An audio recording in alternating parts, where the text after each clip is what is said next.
Microsoft пусна спешни актуализации на сигурността за две активно експлойтвани Zero Day уязвимости в SharePoint, обозначени като CVE 2025 53770 и CVE 2025 53771, които са компрометирали сървъри по целия свят в атаки, наречени от изследователите Tool Shell.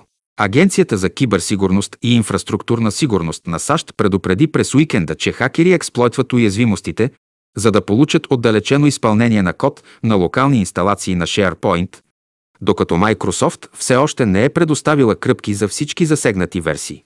Уязвимостите позволяват на хакерите да откраднат лични цифрови ключове от SharePoint сървъри, без да се изискват идентификационни данни, което им позволява да имплантират зловреден софтуер и да получат достъп до съхранявани файлове и данни.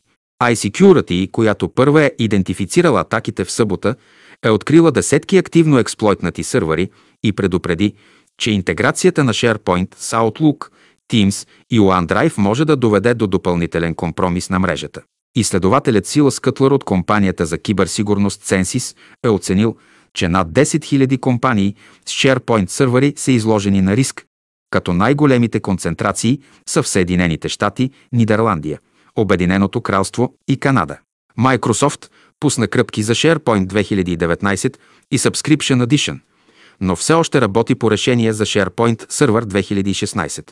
Според указанията за сигурност на Microsoft, администраторите трябва незабавно да инсталират наличните актуализации и да ротират машинните ключове, за да се предотврати повторно компрометиране.